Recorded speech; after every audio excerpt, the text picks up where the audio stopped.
This Hermetic framing kind of pushes further than everything happens for a reason or it'll all work out. It's closer to the fact that you can either be a conscious cause of your own life or you can be an effect of everyone else's causes. So this is that taking the wheel, the extreme ownership.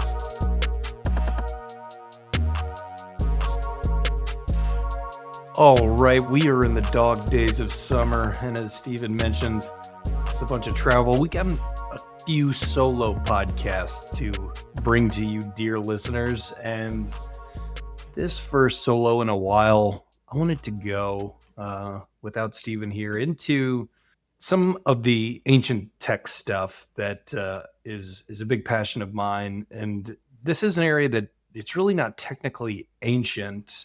The 7 principles we'll be breaking down today, but the actual concept that is ancient, that is a blend and actually hard to get to who actually compiled the ideas of Hermeticism, which is going to be the topic for today. We're going to take the more modern spin, which is from a text called the Kybalion that broke down Hermeticism into 7 more simple principles. And per usual, I love reading these because as you look at ancient texts and you're building your standards, your moral code, the principles that you operate from, there's a lot of overlap of ancient wisdom that we can take what serves us and what interests us and kind of build our own. And I think that the Kybalion's not very well known. Again, I think the similarities has some of the other areas that we've discussed on the podcast, being Buddhism, a lot of Stoicism and Daoism. Once we get through these 7 principles, you'll be able to connect some of those dots as you see fit and potentially go down the path of Hermeticism of the Kybalion. There's a lot of blends from ancient Greece, Egyptian religion and principles back in the day.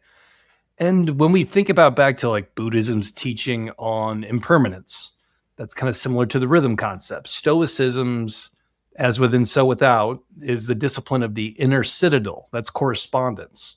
Daoism's yin and yang, polarity. That's almost exact. And then like Newton's 3rd law of karma, you reap what you sow. That gets thrown around a lot. That's cause and effect. And so this shows up in physics and scripture, ancient folk wisdom. So there's a lot of either evidence or shared human intuition about how reality is structured. Or it's evidence of a handful of core ideas that keep becoming rediscovered because there's just true enough to survive the translation of ideas that keep passing thousands of years at a time with human attempts to make sense of things, which is what I'm trying to do. And this one might get a little bit out there, but hopefully we can walk through them and take some value away from these principles. So let's jump on in. The first principle is the principle of mentalism. And this states that all is mind and that the universe is mental. Now, that gets a lot of pushback in regard to maybe there is something larger than just the mind. And people do think that the opposite. This is a physical material world. But as this being the foundational principle in the Kybalion and for Hermeticism per se, everything hangs off this one. And the claim is that the universe at its root is a mental construction. Therefore, thought is matter. And so the whole your thoughts create your reality, things that you may roll your eyes at from other areas that you're seeing online. But at the end of the day, this universal consciousness, one of the ways I like to look at it, treats the mind as an instrument that you're actually working with, not just a passenger of your mind. So when we look at things like modern cognitive behavioral therapy, which is what most traditional therapies are based off of in the modern time, there's an uncomfortable overlap being that one is clinically validated in regard to cognitive behavioral theory because it's gone through the process of, being passed down through academia and stamped. But sometimes the other side, like the manifestation of woo, is oversold with influencers or folks that may have just done a course and are telling you to kind of just envision a Ferrari or dream house will somehow appear. But we're trying to go deeper than that. We're trying to talk through the mind being a projector, how I like to think of it, as a projector of what's inside of you and reducing the barriers between of your thoughts, your mind, and your feeling and what you're projecting to the world, what the world's giving you back. Moving on from that is a similar, a very nice transition, is principle number 2, which is the principle of correspondence. And this states, as above, so below, or as below, so above. And this is the idea that patterns repeat across scales. So the structure of an atom echoes the structure of the solar system. The dynamics of your household echo the dynamics of your workplace. As we talk about in the podcast, how tidy you are, how neat you are, is often a reflection of your mind. And if we want to understand the big meta concepts of the world, you can also study the very tiny microcosms as well, and as above, so below. It's carrying the same patterns, and we can kind of zoom out and zoom in to identify these things. It's basically an argument that you're using a metaphor or an analogy as a diagnostic tool, not just rhetorical device. Like, how do you do one thing is how you do everything. And what's inside of you, again, is what's being projected to the world. The third principle is the principle of vibration. The idea that nothing rests, everything moves, everything vibrates. When you look at everything, nothing is really truly static. And as we talk about on this podcast, if you're standing still, you're typically going backwards. It's a bold statement, but even though stillness is important and resting, overall as a rhythm, what things that look solid, the car that you're driving in right now, or the pavement that you're walking on, the sofa that you're sitting on, the chair you're sitting on, is really just vibrating at a frequency slow enough to make it feel material and solid to our senses. And so this landed almost a century before we could confirm it with quantum mechanics, which is becoming very popular and quite dense to wrap my small brain around, but is having a hot moment in regard to quantum computing and the things that we are discovering in the age of the technology that we've created. This is kind of why the Kybalion has such a cult following, is because this mysticism kind of came before the physics and was being stated as a knowing by the combination of reviewing these sacred texts in the past. This is when we talk about mood and your energy, or as the kids say, the vibes, as an actual operating variable within a room, a relationship, business negotiation. It's not woo, it's just attentiveness to the frequency that you're showing up as. And it's something I believe wholeheartedly. When we talk about our emotions and what's really like captivating us in any given moment, the again, as above, so below, and as we work back to everything being mind, you are putting out what is percolating inside of you. And your mind can shape that, your emotions can, the movement of your body is a vibration of itself. And we all know folks that enter a room and change the state of that room, both positively and negatively. When we talk about are folks a battery or a drain? And I think this principle of vibration is one of the easier concepts that we can all agree on for the most part, that everything has a vibe, and we're trying to keep ours up, or a worst case neutral, not trying to get out of the low vibrational states as much as possible. Because typically what stays low isn't going to get us in the proper mindset to achieve the things that we want to achieve or be who we want to be for the people that we're closest to. Next up, moving on to number 4, is the principle of polarity. As I mentioned in the intro, this is kind of the Daoism, the yin and yang, and everything is dual. Opposites are identical in nature, and they're really only differing in degree.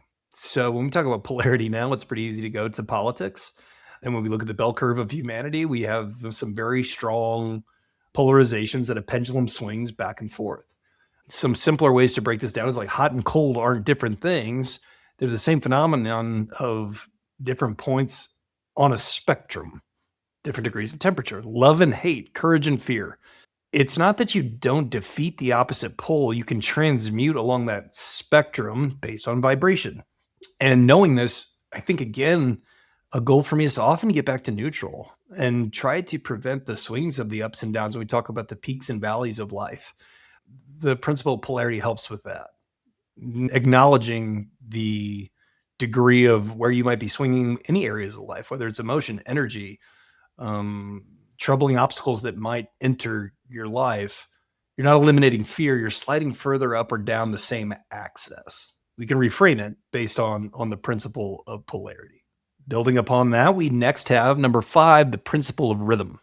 And this is one of my favorites because everything flows is the idea, out and in. There are tides, things rise and fall. And the pendulum swings, seasons cycle, momentum builds and recedes. And this Hermetic insight isn't just to expect a swing, it's that you can learn to not get thrown by the swing. Back to that neutrality. Burnout cycles, market cycles, things that are very available to see in the moment. There are creative dry spells followed by floods of just production.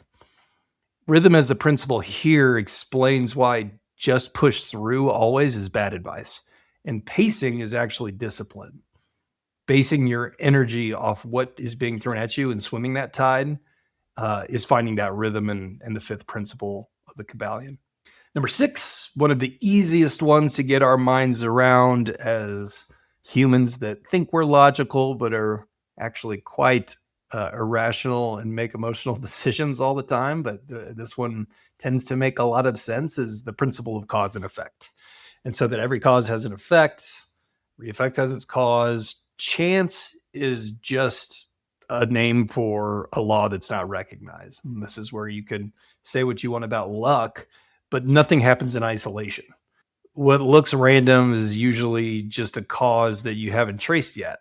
And when we think about, I like to think about synchronicities here because typically I feel that is a combination of energies that are important. You're picking up these wavelengths and vibrations. And this Hermetic framing kind of pushes further than everything happens for a reason or, it'll all work out.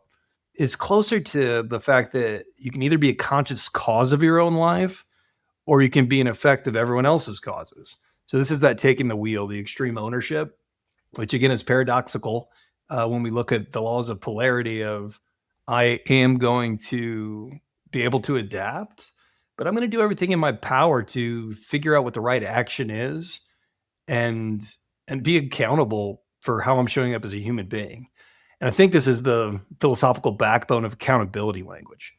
Operate at cause, not at effect. Don't be reactive. Have these principles that you're operating from. And it shows up in a lot of modern coaching and especially in business leadership framework. And this was long before Peter Drucker got involved with it in the effective executive. And Jocko Willink was around for extreme ownership. This is, you've been given agency to make an impact in this world, and each decision builds up to what that impact's going to be.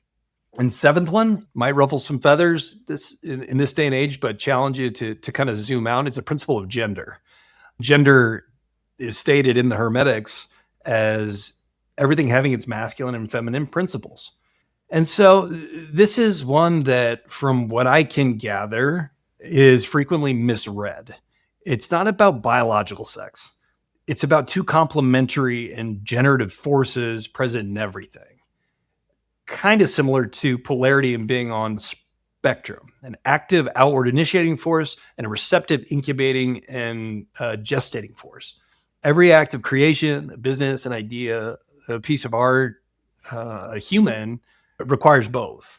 Again, this is just my kind of stance and reading of the Hermetic principles, but not just about the gender of a human being and sexes.